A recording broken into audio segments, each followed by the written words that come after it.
नमस्कार दोस्तों, welcome back to my channel. पिछले वीडियो में हमने पिरामिड के बारे में जाना था, जो कि जीवों की संख्या के ऊपर आधारित था। आज हम जानेंगे जीव भार का पिरामिड, यानी कि पिरामिड ऑफ बायोमास। इसमें उत्पादकों और विभिन्न सत्रों के उपभोक्ताओं के भार के बीच का संबंध दर्शाया जाता है। यानी कि इस पिरामिड में हम जीवों के भार के आधार पर जानेंगे।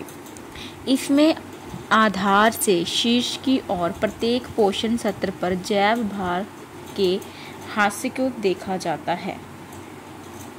ये पिरामिड सीधे तथा उल्टे दोनों प्रकार के हो सकते हैं। सीधा पिरामिड हो सकता है घास स्थल का और वन का, और उल्टा हो सकता है समुद्र का और तालाब का।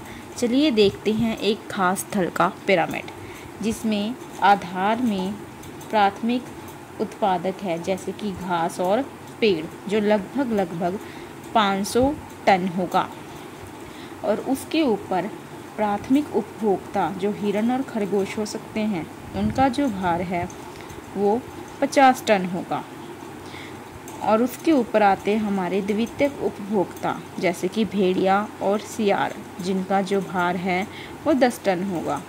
और तृतीयक उपभोक्ता के अंतर्गत आता है शेर, जिसका भार 2 टन होगा। गौर कीजिए कि ऊपर जाते जाते इनकी भार में कमी आती गई है। अब देखते हैं समुद्र या तालाब का उल्टा पिरामिड। यहाँ पे सबसे पहले प्राथमिक उत्पादक के रूप में छोटे पादप, प्लवक अथवा फाइटोप्लैंक्टन्स होते हैं, जिसे जलीय पिस्सू भी कहते हैं। इनकी संख्या लगभग कम होती है, जैसे कि 2 टन। इसके ऊपर इन्हें खाने के लिए होती हैं छोटी मछलियाँ, जो प्राथमिक उपभोक्ता का काम करती हैं। इनकी संख्या इनसे कुछ अधिक 50 टन होती है। और फिर आती हैं बड़ी मछलियाँ, जो द्वितीयक उपभोक्ता होती हैं, और इनका भार जो होता है वो 500 टन के करीब होता है। हमने देखा कि उल्टे पिरामिड में जो जीवों के भार की संख्या है वो बढ़ती जाती है, पर जीवों की संख्या कम होती जाती है। और वहीं हमने सीधे पिरामिड में देखा था कि जीवों की संख्या कम होने के साथ साथ उनके भार में भी कमी आती है। तो वहीं उल्टे पिरामिड में जीवों की संख्या तो कम होती है, पर उनके भार में वृद्धि होती है। तो चलिए अब हम आगे बढ़ते हैं। हमारा अगला टॉपिक है संचित ऊर्जा का पिरामिड, यानी कि पिरामिड ऑफ एनर्जी। ऊर्जा पिरामिड प्रत्येक पोषण सत्र पर ऊर्जा की मात्रा एवं एक पोषण सत्र से अगले पोषण सत्र तक ऊर्जा की हानि को प्रदर्शित करता है। मतलब ऊर्जा का जो पिरामिड है वो हमें दिखाता है कि कैसे जब एक पोषण सत्र पर ऊर्जा खर्च होती है, जब वो अगले पोषण सत्र तक पहुंचती है, तो उस दौरान उसमें कुछ हानि होती है।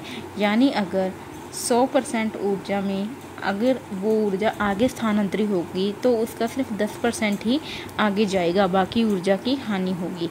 इस पिरामिड से यह भी पता चलता है कि उत्पादक सर्वाधिक ऊर्जा ग्रहण करते हैं, और उन पर पलने वाले जो परपोषी जीव घटती दर से ऊर्जा प्राप्त करते हैं। ऊर्जा का पिरामिड सदैव सीधा ही बनता है। ये बात ध्यान रखने योग्य है कि जो ऊर्जा का पिरामिड है वो सदैव ही सीधा बनता है, क्योंकि यह उत्पादकों और उपभोक्ताओं तक ऊर्जा के प्रवाह को दर्शाता है, जो सदैव एक दिशाई होता है। ऊर्जा का पिरामिड ऊष्मागतिकी के नियमों का पालन करता है। अब हम जानेंगे ऊष्मागतिकी का एक नियम, जिसे हम 10% का नियम कहते हैं। ये 10% का नियम किसने दिया? सबसे पहले ये नियम दिया लिंडेमान ने 1942 में। इस नियम के अनुसार जब हम एक पोषण सत्र से दूसरे पोषण सत्र की ओर बढ़ते हैं, तो ऊर्जा की मात्रा में कमी होती है।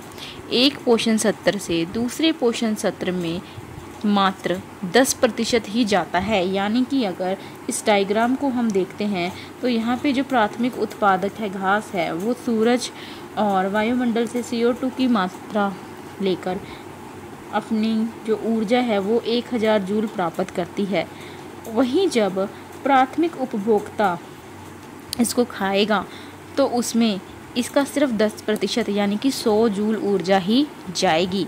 वहीं जब द्वितीयक उपभोक्ता इस प्राथमिक उपभोक्ता को ग्रहण करेगा तो इसका जो 10% है वो द्वितीयक उपभोक्ता को मिलेगा, यानी 100 जूल का 10 जूल। और वहीं जब तृतीयक उपभोक्ता द्वितीयक उपभोक्ता को खाएगा तो इसकी जो 10 जूल का